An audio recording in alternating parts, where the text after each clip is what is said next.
Si Kiko Barsaga ay hindi nagnakaw sa kaban ng bayan. Si Kiko Barsaga ay walang conflict of interest di tulad ng mga contractors na iniiwasang imbestigahan ng Kamara. Si Kiko Barsaga ay hindi nagpasok ng mga kahina-hinalang alokasyon sa national budget. Si Kiko Barsaga ay dumadalo sa sesyon di tulad ng mga maraming kinatawan, hindi mo nakikita sa plenaryo, pero laging present sa attendance record ng Kamara. Ito ay pagpapatahimik sa mga hindi sumasang-ayon. Hindi kasalanan ni Kiko Barsaga kung buwaya at korap ang tingin ng maraming Pilipino sa atin. Thank you, Madam Speaker. Thank you, our dear Majority Leader, and to the sponsor, Chairman of the Committee on Ethics. Paborito ko po si Kuli Desma. Sino ba ang tunay na baliw? Yung bang isinilang sa pag-iisip ay kapos? Husto ang isip, ngunit sakim naman na lubos. Ang mga social media posts and speeches ni Kong Kiko Barsaga na bumabatikos sa pamahalaan sa Administrasyong Marcos at iba pang opisyal ng pamahalaan, kabilang na ang Kamara at Senado, gaano man ka-provocative o ka-harsh, ito ay hindi sapat na dahilan upang pagkaitan natin ng kinatawan ang daan-daang libong mamamayan ng Dasmariñas, Cavite. The House has already imposed suspensions for the same conduct. An expulsion based on substantially identical acts are excessive and disproportionate. My concern is whether expulsion would be perceived as punishment for dissent rather than on genuine disorderly behavior. A court would likely be reluctant to interfere with the House's internal disciplinary powers. However, from a constitutional law perspective, expelling a representative for criticism, harsh language, and controversial social media posts would be difficult to defend as a proportionate exercise of the expulsion power. Si Kiko Barsaga ay hindi nagnakaw sa kaban ng bayan. Si Kiko Barsaga ay walang conflict of interest di tulad ng mga contractors na iniiwasang imbestigahan ng Kamara.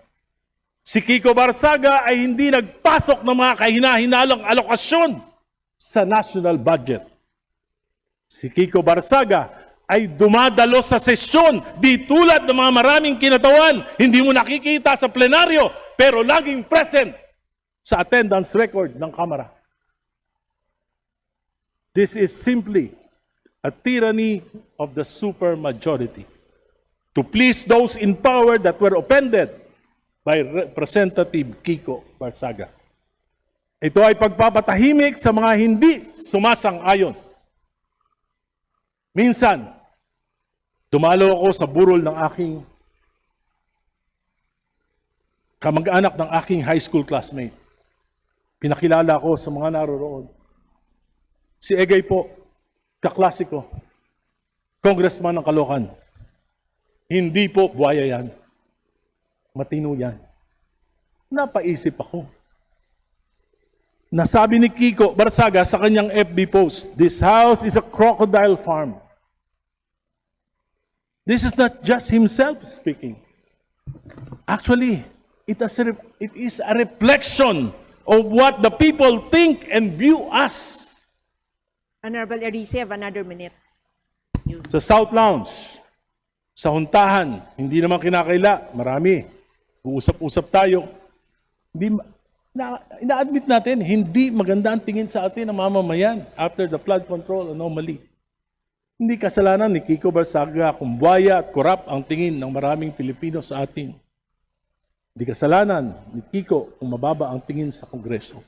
Tayong lahat ay may pananagutan dito. Sa imaing ito, maraming aligasyon ng korupsyon.